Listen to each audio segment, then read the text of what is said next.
Happy Sunday guys! Today's makeup tutorial is going to be using some new products. This is today's makeup tutorial. At the moment I don't know what it's going to be, I have an idea. This is how it's turned out. I hope you like it, so if you want to see how to achieve it, keep on watching.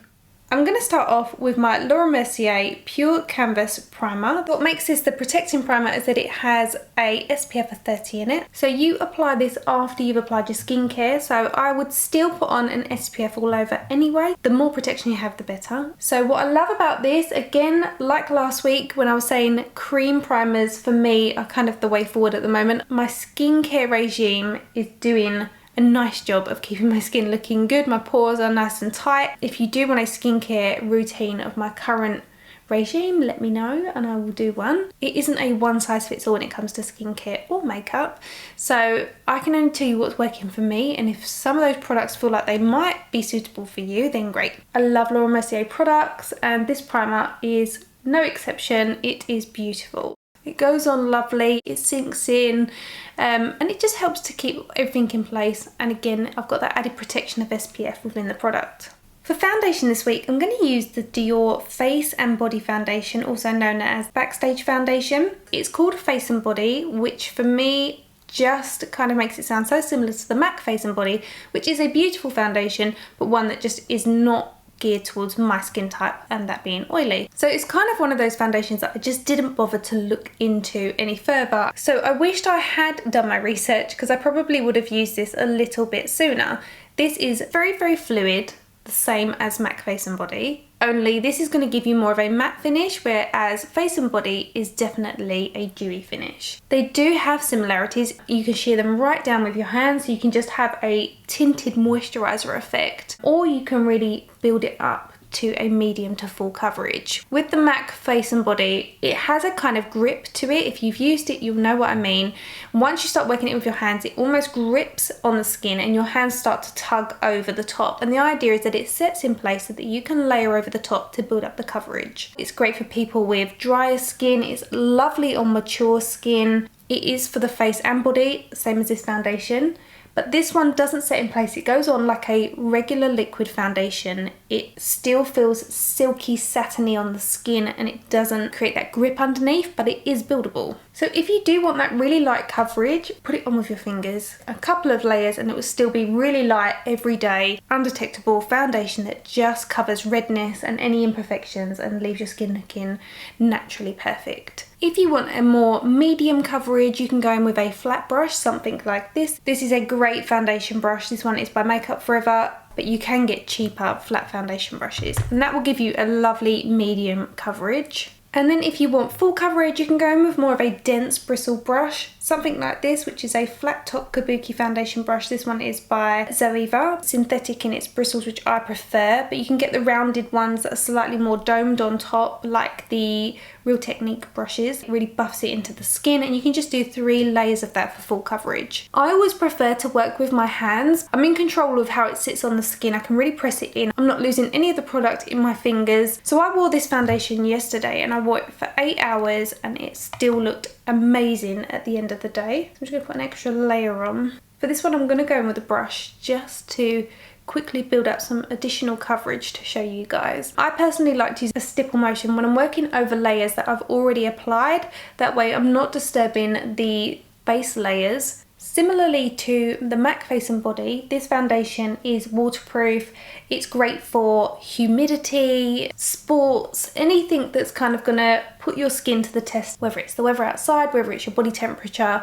This is made to withstand that. It's got really, really good longevity, and it's designed for normal to combination skin types. Online I can see that there's 40 shades available, 16 intensities and 6 different undertones, so there literally is something for everybody. At the minute in my winter skin I'm using 2 neutral. If you're not sure of your undertone, it's really, really simple to work out. I can tell that I'm more neutral now. My veins always used to appear very very green. You can see that my veins look green and blue. By seeing the two shades from my skin means I'm neutral. If I could only see green, then I would have a warm undertone, meaning yellow, and if I could only see blue, then I would have a cool undertone. MAC does it differently to almost every other beauty brand. If you are a yellow tone, then you are a cool shade, and if you are a pink tone, then you're a warm shade, whereas all the other brands and most other beauty companies do the opposite way. So it's a great indicator as to what undertone you are. So since I've been waffling on, my foundation has had time to kind of settle down onto the skin, and as you can see, we've got a really nice natural matte finish. It's not chalky, but it is matte.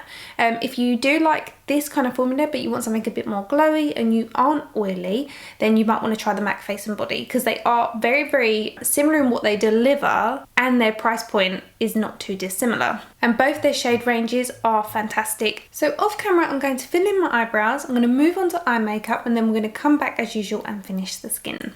I'm going to be using two new palettes from Charlotte Tilbury. This one is called Diva Lights. It has a beautiful champagne rose, taupe and black eyeshadow. I absolutely love the imprint of the word Hollywood. And then this palette is called Star Aura, which has shades of blush pink and metallic browns. The first shade I'm taking from the Diva Lights palette is this rose champagne shade, and I'm using my ring finger to pop that on all over the mobile lid, so up to where the eye naturally creases, and I'm just layering this a couple of times to build up that intensity. Then I'm taking a tapered blending brush and dipping that into the rich taupe shade, and I'm buffing this onto the outer V shape, working that really close to the socket line and the actual mobile lid, so not taking it too high, and very gently pulling that out on the outer corner because we are going to be giving a more lifted look to the eyes. Before I apply a highlight to the inner corner of the eye, I'm going in with the Bare Pro 16 Hour Full Coverage Concealer and pressing that on the inner corner of the eye just to conceal any bluey tones. This will also work as a lovely base to apply that highlight to because it will stick to something. So going in with a small detailer brush, I'm going into the champagne rose shade that we've applied over the mobile lid and tapping that onto the inner corner and underneath the tear duct area. I'm also applying this to the brow bone, and as you can see, it is so reflective, it really is stunning. Going back to my Zoeva tapered blending brush and the taupe shade, I'm just redefining the colour and just intensifying it ever so slightly. Again, not taking it too high, but making sure that we do pull it out on the outer corner. This look is more about subtle eyeshadows and keeping it more about that smoked winged liner rather than what we've got on the lid space. This will add a beautiful soft contour to the lid. Taking my favourite black pencil, I'm using that along the waterline and also to tightline the eye. This is the Zoeva Graphic Eyes Black to Earth pencil. It really is one of those colours that's so soft, so the colour payoff is incredible, but it stays in place all day. I'm also taking this along the outer third of the mobile lid, making sure to keep it relatively thick, before going in with this number 3 brush by Anastasia Beverly Hills, which is a very small detailer brush with a soft point to it, and I'm using that to drag the eyeliner out to create the wing. What's great about using a pencil is that if you make a mistake, it's very easy just to manipulate into the shape that you want, whether that's with your fingers, a clean brush or a cotton bud. Here I'm using what's left on the bristles to start working that colour closer to the root of the eyelash but with less intensity. And then I'm going to start retracing my steps, going over the wing to soften it and give it more of a smoky finish rather than having the crisp edges that we've already got. If you have hooded eyes, if you wait towards the end of the tutorial, I'll explain to you there how you can approach this. If you have relatively small eyes, then you might not want to take the eyeliner too far across towards the centre. You might want to keep it just to the outer edge. When you're doing the smudging part, sometimes it's better if you hold your fingers towards the end of the brush handle because this will give you a lighter touch. Using the same brush, I'm dipping it into this black shade from the Diva Lights palette and just very softly tapping over the area that we've applied the pencil. Lay down the initial colour in the darkest part first, then use what's left on the bristles to work that up ever so slightly to start smoking it. You predominantly want to keep the thickness on the outer third of the eye because this is going to help with the lift, and you do want to make sure that your wing is at the right angle, almost directing towards the tail of your eyebrow. Here you can see I'm smoking some of that black eyeshadow underneath my lower eyelashes, making sure I connect that with the outer corner of the top wing. Then I'm taking some amplifying lash mascara by Louboutin. You can apply any of your favourite mascara. I just really love the wand and the formula of this one. I'm taking some Natural Lashes by Eyelure and I'm cutting them just short of the halfway mark and applying some clear glue by Tatty Lashes. Then I'm placing these on the outer third of my eyelid. The key here is to make sure that the front half of the eyelash is at the root of your natural lashes. Then with the outer half, we're going to lift that up above our natural lashes and place that on the actual eyeliner, and this is really going to lift your eyes. Honestly, this is a game changer. Moving back onto the face, I'm starting with concealer. This one is the Luminous Silk, which is infused with caffeine, vitamin E and glycerin. It has a beautiful little doe foot applicator, and this one comes in 20 shades, so there's a nice shade range for everybody. I'm just going to pop a little bit of this underneath the eyes. I've mixed 2 shades together. The brush I'm using is the Shade Diffuse Eye Brush by Bare Minerals. I love this concealer because it really is just like skin. So many of them are full on and mask-like, and this one gives you the coverage, but it really is like silk on your skin. Before I set that in place, I'm going to use this Sosu Contour on the Go Cream Stick Contour. This is what it looks like. I've only used it once and it was really, really lovely. So I'm taking this just on the cheekbone area, but ever so slightly higher. A little bit down the sides of the nose and a little bit around my hairline. So I'm going to use a bit of a tap and swipe motion to blend this in. I am taking it ever so slightly higher so that if I do come a little bit lower during the process of blending, then it's not going to go too low. Once you start to take it too low, then you're losing that kind of high cheekbone feel that you're trying to achieve. And because it is a cream product, your best bet when blending this out is to use something quite small because you want to have control of where the product's going, but also with synthetic bristles. That's because if you use something with natural hair bristles, it's going to clump in the bristles, which means the blending process just becomes an absolute nightmare. The blending out of the product is absolutely effortless. And we haven't brought this down too far, and as you can see, the colour is really nice. I'm going to move straight on to the hairline. Keeping control of where you're applying the product. Don't bring it down too far towards the outer corner of the mouth because otherwise it can start to look very drag. And there's nothing wrong with drag, but if that's not the look you're going for, then that's obviously not the look you're going for. If your bristles start to become coated in the makeup, don't be afraid to just dust it off onto a clean tissue. A lot of people start to panic. You can absolutely brush it off onto a tissue and continue your blending. Just make sure it's not something that's too dusty. You know, you get some tissues where they're like, and there's loads of dust everywhere. Try not to use that because if it's all sitting in this, you're going to end up with all those fibres stuck into your makeup. To blend the nose contour, I'm going to use the brush that I used for the concealer because there's still some product in that, and that's just going to help with the blending. Look how creamy it is. It just blends away. So easy. So tap it in.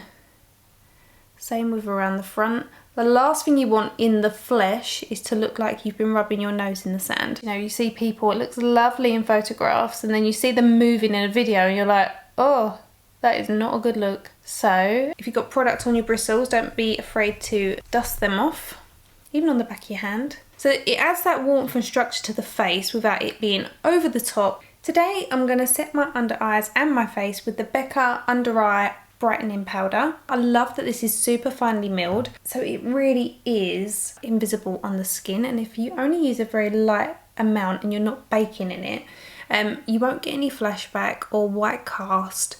It will do its job without sort of adding another layer to the skin, which can often happen if you use too much product. Just to kind of set my contour in place, because I've not applied a translucent powder over this, I'm going to use a tiny amount of the Charlotte Tilbury Bronze and Contour from my Pretty Glowing Skin Palette, which has been discontinued. However, you can still get the bronzer separately. If you don't want to add any additional colour to your face or any extra contour, then just use a very light amount of translucent powder to set your cream. As long as you use a really light hand, you shouldn't disturb your cream contour.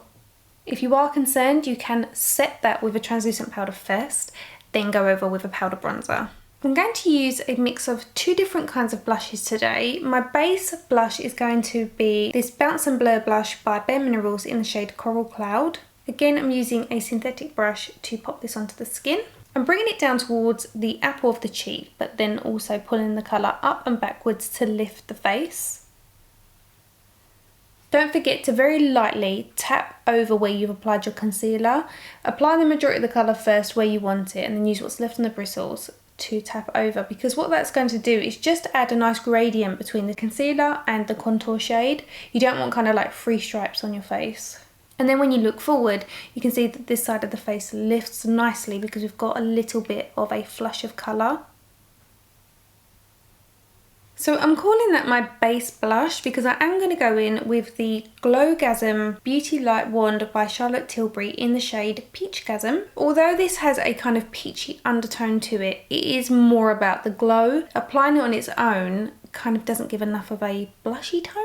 It is more about the glow. So if you have that blushy tone on underneath first, when you put this over the top, you can be very light with this because you're not relying on the colour payoff, it's just a kind of hue. So this has a really lovely little soft applicator and it has a twist opening, so you can turn it on or off to prevent the squeezy tube pushing too much of the product out of the top. So I've popped a little bit onto the back of my hand and I'm going to use a brush to apply it. Pop this on where you want some glow but also a kind of hint of colour.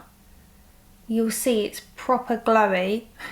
That wasn't my telephone voice at all. Really gently pop that on, and again use a stipple motion so that you're not swiping your base makeup off. These are really intense.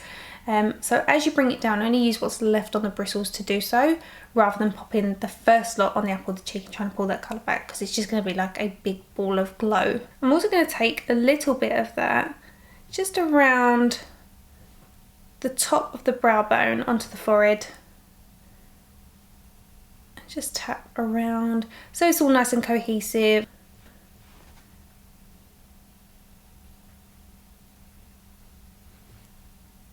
I'm also going to use that on my lips. This is such a nice product. And I've got some balm on my lips already. The Lano lips, so my lips are really hydrated. So I'm just going to pop this on top because it adds a subtle colour, but it's really glowy at the same time.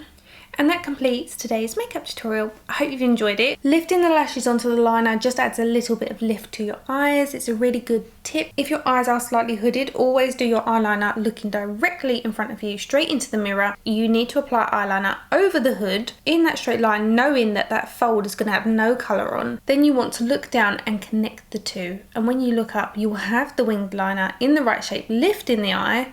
But when you look down, you will have a slight step to it, but that's absolutely fine. All the products I've used will be listed and linked in the description bar below. You can come follow me outside of YouTube over on my social handles, which will be on screen for you now. Thank you so much for watching, and I'll see you again soon. Bye!